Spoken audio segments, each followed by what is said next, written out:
হবে আমাদের। হ্যাঁ, সেই এমনও কথা তোরা বলেছিল যে তারেক রহমানকে আমরা হারিয়ে স্বপ্ন দেখে আর ইচ্ছাটা তো আসুন ভাই করেছিল আল্লাহ সব পারে।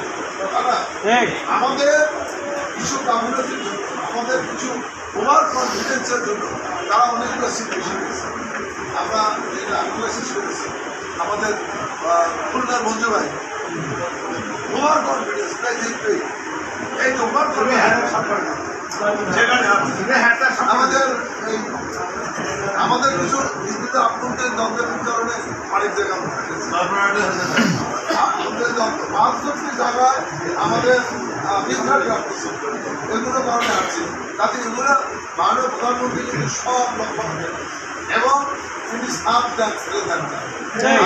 দেখেন এবার কিন্তু অনেক বড় বড় মন্ত্রী হওয়ার অনেক আপত্তি, তারা কিন্তু সরাসরি বলছেন মাননীয় প্রধানমন্ত্রী তিনি দেখেছেন ১৭ বছর এই তিন বিষয়ে তারা কীভাবে ব্যবহার করেছে, তারা কীভাবে চলেছে, তারা কীভাবে প্রবর্তন করেছেন, এভাবেও পরীক্ষা হবে।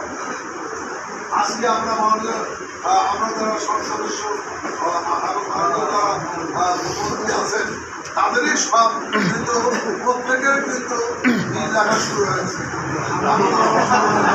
কে কীভাবে চলছে, কীভাবে হচ্ছে, কে করছে, এই আমল আমাদের পরবর্তী দেওয়া তাদের কিন্তু তাই আমার কিন্তু ভাইয়েরা সংগ্রামে সাথীরা দীর্ঘ ১৭ বছর আমরা লড়াই করেছেন, সংগ্রাম মামলা বক্তব্য যে নির্যাতন শিকার হয়নি এমন করবে যাতে আমরা একটু ধৈর্য ধরব, আমরা একটু ধৈর্য ধরব, আমরা সহনশীল হব।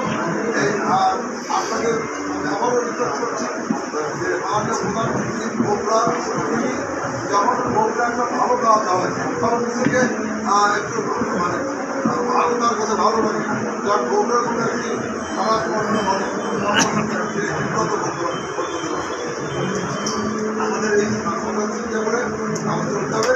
আমি আর বক্তব্য আমারও সবাইকে ধন্যবাদ জানাই, আবারও আমি ধন্যবাদ জানাচ্ছি আপনারা ব্যাপকভাবে আমার জন্য কাজ করেছেন, দলের জন্য কাজ করেছেন, ফাউন্ডেশনের জন্য কাজ করেছেন। এটি মাননীয় প্রধানমন্ত্রীর আসন, এই আসনটি মর্যাদা আসন, সেই মর্যাদা আসনে আপনারা মর্যাদা করেছেন, সেজন্য আপনাদের সকলকে আন্তরিক ধন্যবাদ।